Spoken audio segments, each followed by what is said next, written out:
조선왕조 500년의 역사를 다양한 인물로 풀어봅니다. 인물로 풀어보는 조선왕조 500년 역사 길라잡이 한국역사인물연구소 신채용 박사와 함께합니다. 어서 오십시오. 네, 안녕하세요. 네, 지난주에는 현충일 특집으로 외장을 안고 진주 남강에 투신한 의기, 논계 이야기를 나눴고요. 오늘은 화가 신윤복 이야기군요. 네, 맞습니다. 네, 단오가 곧 다가오는 6월 19일이죠. 예. 음력으로는 5월 5일이 됩니다. 그래서 조선시대 단오의 의미 그리고 화가 신윤복 이야기 준비해 보았습니다. 네. 그러면 우리가 뭐 민족의 명절 그러면 설과 추석을 떠올리는데 단오는 조금 낯선 분들이 많을 것 같은데 단오의 의미부터 짚어볼까요? 네, 방금 말씀드렸다시피 단오는 음력 5월 5일입니다. 예. 이게 1년 중에 양기가 가장 왕성한 날이라고 해요. 양기가 가장 왕성한 날이에요. 네. 네. 다른 말로 수린날, 또 중오절, 천중절이라고도 불렀습니다. 특히 단오의 단자는 처음을 뜻하고 오자는 다섯을 뜻하기도 해요. 네. 다섯 오자는 아니지만 그래서 초다세라는 의미도 가지고 있습니다. 그래서 예로부터 우리나라 대표적인 명절이 되었는데 조선 중종 때인 1518년에 설날, 추석과 함께 우리나라 3대 명절로 지정되었습니다. 예. 특히 이제 이 초여름, 여름의 시작을 알리는 명절이기 때문에 모내기를 끝내고 그의 풍년을 기원하는 명절로 자리 잡았어요. 네. 그래서 조상의 제사를 지내거나 뭐 창포에 머리 감기, 뭐 쑥 뜯기, 그다음에 부적 만들어서 붙이기, 그네 타기, 또 이제 씨름, 그다음에 네. 제가 좋아하는 활쏘기. 아, 국궁. 네, 활쏘기도 하고 네. 또 석전놀이라 해가지고 돌싸움, 네. 이런 것 등 전통 풍속놀이가 행해졌습니다. 아, 그렇군요. 네, 올해 단오가 19일이라고 하셔서 6월 19일. 네. 네. 우리 멕시코와 대한민국의 월드컵 축구 경기가 있는 날인데. 아, 그렇습니까? 네. 양기가 가장 왕성한 날이라고. 아, 또 그러면 이길 하셨어요. 수 있겠네요. 아, 예. 네. 자, 이제 공인구도 눈앞에 있는데. 아, 네. 네, 그렇습니다. 오늘 이제 화가 신윤복의 이야기입니다. 신윤복은 단오와는 어떤 관련이 있을까요? 일단 신윤복은 우리 국민이라면 거의 다 아는 조선 후기 유명한 화가죠. 네. 특히 궁중에 소속된 화원 화가였습니다. 그가 그린 그림 중에 단오풍정이라는 그림이 있습니다. 네. 아마 아나운서님도 보시면 알 거예요. 네. 우리 중고등학교 미술책에 항상 나오는 그림이었습니다. 그럼요. 바로 알지요. 뒷장에 보이시죠? 원고에 있네요. 네. 그래서 이 단오풍정 그림은 가채 머리를 한 기녀들이 그네를 타고 또 다른 기녀들은 계곡물에서 몸을 씻고 있는 그림입니다. 네. 안타깝게 이제 라디오다 보니까 이 그림을 잘 보여드리지 못하지만 아마 이 그림에 대해서는 그래도 조금 설명을 드려보겠습니다. 제가 또 이 그림이 소장된 간송미술관 객원연구원입니다. 아, 그러시군요. 한 15년 전에 전시를 앞두고 실제 이 그림을 장갑을 끼고 전시장으로 옮긴 기억도 납니다. 아, 연구원이 직접 하셔야 네. 되니까요. 네네네. 야, 그럼 조금 더 생생한 그림 설명을 좀 부탁드리겠습니다. 네, 알겠습니다. 먼저 이 단오풍정이라는 그림은 그 뜻이 뭐냐? 단오날에 운치 있는 정경이라는 뜻이에요. 이 그림은 단오날 그네놀이를 나온 한 무리의 여인네들이 시냇가에 그네를 메고 또 몸을 씻으며 즐기는 장면을 묘사한 그림입니다. 네. 신윤복은 화원 화가였기 때문에 한양에 살았겠죠. 그렇네요. 그러니까 이 장소는 아마 성북동 골짜기나 삼청동 또는 인왕산 계곡 등으로 추정이 됩니다. 어허. 그런데 이 당시만 하여도 이 골짜기가 인가와 아주 먼 곳이었습니다. 지금이야 서울 뭐 시내 한복판이라고도 말해도 되죠. 그래서 엄청 먼 곳이기 때문에 여인네들이 마음 놓고 의복을 훌훌 벗어던지고 시내에 들어가 물놀이를 즐길 수 있었어요. 자, 그런데 말입니다. 산에는 또 산에 사는 사람들이 있어요. 예. 바로 스님들입니다. 아, 그렇죠. 네. 그래서 이 그림 왼쪽 상단에 보면 애띤 얼굴의 동자승 2명이 네. 이 기가 막힌 장면을 보고 희희낙낙거려서 즐거워가지고 어쩔 줄 몰라 하는 모습이 그려져 있어요. 맞습니다. 이 신윤복의 기막힌 재치라고 할 수 있습니다. 자, 그런데 그림의 초점이 거기로만 가면 안 되기 때문에 신윤복은 짐짓 화면의 중심을 딴 곳으로 옮기려고 했습니다. 즉 그네 타 있는 여인에게 화려한 의상을 입히고 이게 칼라로 보면 실제로 이 여인만 화려한 옷을 입고 있거든요. 아하. 또 머리 손질하는 여인에게는 엄청나게 긴 다리머리를 모두 풀어놓게 한 것을 볼 수 있어요. 특히 이제 다홍 치마에 노랑 저고리만으로도 이게 상당히 선정적인 분위기를 자아냅니다. 예. 게다가 이제 그 아래쪽 오른쪽 하단에 보면은 종처럼 보이는 여인이 보따리를 이고 오는데 보이시죠? 그런데 이 보따리를 삐쭉 튀어나온 것이 있어요. 이게 뭐냐? 술병? 그렇죠. 바로 호리병 주둥이입니다. 즉 이 여인네들도 단오를 즐기려고 네. 한잔 하려고 했던 것을 신윤복은 바로 그림으로 보여주고 있어요. 이게 바로 18세기 후반 한양에 살았던 조선 여인들의 모습이라고 할 수가 있겠습니다. 근데 이미 벌어진 어떤 그 술판을 그리지 않고 그렇죠. 이게 마치 새참을 배달하는 것과 네. 같은 이제 이게 막 즐기려고 하는 모습. 그러니까 딱 그 직전의 모습으로 그렸네요. 이미 취한 그림들도 막 있어요. 아, 신유복의 그림 중에. 아니, 신유복의 그림 중에. 맞아요. 그럼 뭐 하는지 아세요, 남자들이? 술 먹고 싸움하고 있어요.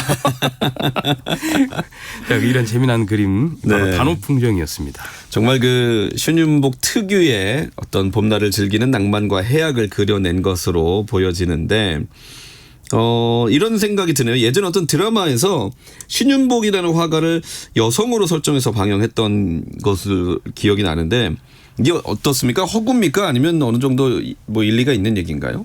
진짜 허구입니다, 그건. 아, 그렇죠. 네, 그래서 네. 드라마를 통한 역사 공부는 항상 조심해야 됩니다. 네네네. 네, 신윤복은 남자입니다. 예. 이건 역사적 사실입니다. 네. 특히나 신윤복은 고령신 씨예요. 네. 성씨 본관이 다 있습니다.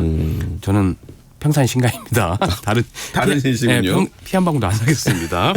자, 신윤복은 고령신 씨 족보에 등장하는 역사적 인물로 앞서 말씀드렸다시피 궁중에 소속된 화가였어요. 네. 고령신 씨 중에 유명한 인물이 바로 수양대군 왕이 찬탈을 도왔던 신숙주가 있죠. 네. 그렇군요. 자, 그런데 자, 신숙주의 후손이라면 그런가요? 아닙니다. 이거 저도 그랬으면 어땠을까 하는 네. 생각을 해봤는데 네. 신숙주의 막내 동생 신말주의 후손이 바로 신윤복입니다. 오. 그 집안 후손인 거예요. 아까 이제 그 신윤복이 화원의 화가라고 하셨으니까 그러면 화원의 화가가 어떤 일을 하는지도 설명을 해 주십시오. 이제 일단 도화서라는 관청에 대해서 말씀드릴게요. 네. 조선시대 중앙정부 중에 도화서라는 관청이 있습니다. 특히 육조가 있죠. 이조, 네. 호조 뭐 이런 관청이 있는데 네. 이 도화서는 예조에 소속된 관청입니다. 그 수장은 그 6품밖에 안 되는 그리 높지 않은 관청이었어요. 네. 그리고 이 도화서에 소속된 이제 화가들을 화원화가라고 부르고 있습니다. 이들이 하는 일은 말 그대로 그림 그리는 일이에요. 네. 왜냐하면 조선시대 이제 왕의 초상화를 그리거나 또 새로 건축된 궁궐을 그리거나 또 왕실의 행사를 그리거나 하는 것이지요. 당시에는 사진기도 없고 캠코더도 없지 않습니까? 그렇죠. 그러니까 오로지 그림으로 남기는 겁니다. 네. 그러니까 개인적으로도 근데 재미난 게 이 화가들은 개인적으로도 그림을 많이 그려요. 신윤복도 이 왕실 어떤 그림보다는 개인적으로 남긴 그림이 많아가지고 더 유명하게 된 거죠. 특히나 화원 화가가 될 정도면 이미 그림 실력은 증명된 것이죠. 그렇죠. 그래서 이들에게 개인적으로 그림을 그려달라고 네. 부탁하는 사람들도 매우 많았습니다. 그렇군요. 자, 그리고 화원 화가가 대를 이어서 한다는 말도 있던데 이건 맞나요? 맞습니다. 예. 조선시대 여러 과거가 여러 종류가 있어요. 우리가 흔히 아는 문과와 무과가 있죠. 예. 뭐 이순신 장군은 무과에 급제했잖아요. 예.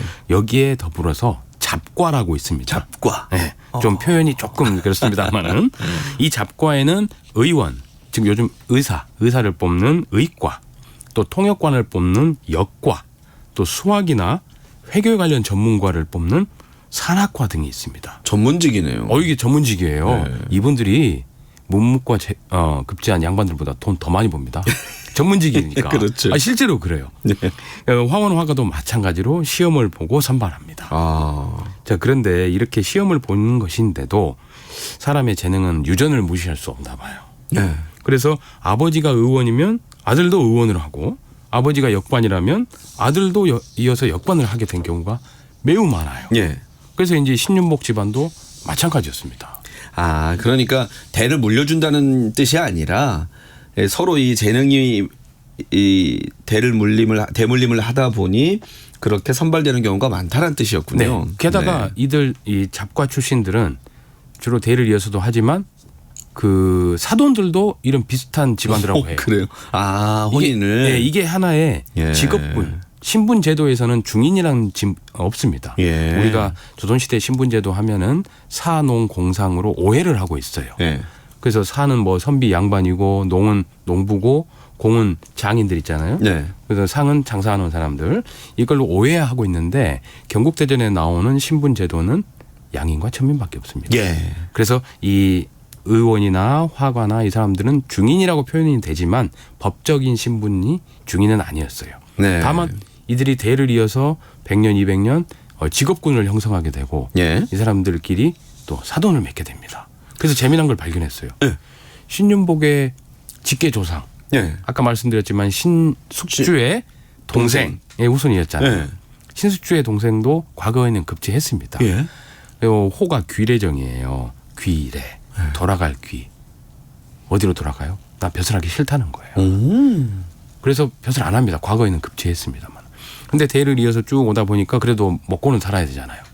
그래서 제일 처음에 했던 게 이 후손에서 예. 통역관을 합니다. 이야. 조선시대 역관이 지금의 뭐 외교부에 소속된 뭐 통역관도 있겠습니다만은 역관들은 사행을 갔다 옵니다. 네. 돈을 많이 벌어요. 아, 그렇군요. 엄청난 부자들입니다. 그래서 숙종의 후궁 중에 그 유명한 장희빈 집안이죠. 네. 그 집안이 전부 통역관이어가지고 지금으로 말하면 뭐 한국 3대 재벌 뭐 이 정도 급에 되는 어마어마한 부자들이에요. 근데 신윤복 조상도 역관이 있었어요. 예. 그런데 화원 화가로 바뀝니다. 그 조상에서요? 그래서 어. 신윤복의 경우 아버지가 바로 화원 화가 신한평이라는 인물이었어요. 예. 아버지 대를 이은 거죠. 예. 자, 근데 증조 할아버지가 신세만이라는 사람이었는데 제가 찾아보니까 사역원 봉사를 하는 벼슬을 했어요. 사역원이 바로 역관들입니다. 예. 즉 요즘으로 말하면 통역관인데 이 신윤복의 5대조 할아버지도 보니까 역관이었어요. 야. 자, 그러면은 이 신윤복은 어떤 경제적인 어려움 없이 그렇겠네요. 화원 화가로서 뭐 자기의 재능을 충분히 펼칠 수 있었던 거죠. 아. 근데 또 외가도 재밌어요. 외가도 찾아보니까. 예, 예. 외가는 아까 제가 그 잡과 여러 가지 말씀드릴 때 산학과가 있었다고 했어요. 예. 회계 관련 전문가 집안이에요. 이야. 외할아버지, 외증조 할아버지, 외고조 할아버지들이 전부 이 산학, 그러니까 머리가 매우 좋았던 거죠. 셈에 밝았네요. 그렇죠. 그래서 이런 독특한 조선 후기의 직업군 또 이런 예. 혼인 문화도 신윤복을 통해서 볼 수 있었습니다. 그러니까 여유가 있으니까 이렇게 산으로 들러 돌아다니면서 그림도 그리고. 그렇죠. 또 본인이 그린 그림이 얼마나 또 고가에 팔렸겠습니까? 신윤복 그림 엄청 많거든요. 예. 보면은 항상 주로 나오는 등장하는 인물들이 선비들. 맞아요. 근데 이 선비들이 공부하는 모습이 아니에요. 항상 기녀들하고 술 마시고 놀거나 한강에서 뱃놀이 하거나. 네. 저는 이제 역사학자니까 이걸 역사학 쪽에서 관점을 보면은 선비들이 이제 공부를 안 하고 예. 놀러 다니는 모습을 보니까 네. 이게 나라가 망해가는 거다. 저는 그렇게 아, 그랬군요. 그렇죠. 그러면 신윤복의 후손은 어땠을까요? 후손 중에도 화원이 만약에 화가가 있나요? 있었다면은 황원 화가가 나왔겠죠. 예. 근데 찾아보니까 예. 신윤복은 정말 아까 그 신윤복이 여자가 아니었을까라는 추정처럼 네네네. 매우 전설적인 인물이 될 수밖에 없었던 게 예. 부인이 누군지도 몰라요. 결혼을 안 족보에 안 했다는 나와요. 건가요? 결혼을 무조건 했겠죠. 조선시대니까. 시켰겠죠. 예. 근데 부인이 누군지도 알 수도 없고 아. 자녀들 또한 없는 걸로 나와요. 희한하네요. 기록이 없어요. 분명히 자녀는 있었을 수도 있었겠지만 족보에는 전혀 나오지가 않습니다. 그래서 이제 드라마에서 그렇게 또 맞습니다. 그려볼 수가 있었던 거군요. 일설에는 일본으로 가버렸다는 설도 있어요. 신윤복이요? 네, 신윤복의 화풍과 당시 일본의 그림들이 화풍이 좀 비슷한 게 있어요. 그럼 신윤복의 조리 알려져 있지 않나요? 예, 아, 그래요? 이상해요. 이게 그래서 더 전설적인 어떤 이런 의구심을 자아내기도 합니다. 아하, 알겠습니다. 오늘 아주 흥미진진한 신윤복에 대한 이야기를 들었습니다. 인물로 풀어보는 조선왕조 500년 한국역사인물연구소 신채영 박사와 함께했습니다. 잘 들었습니다. 고맙습니다.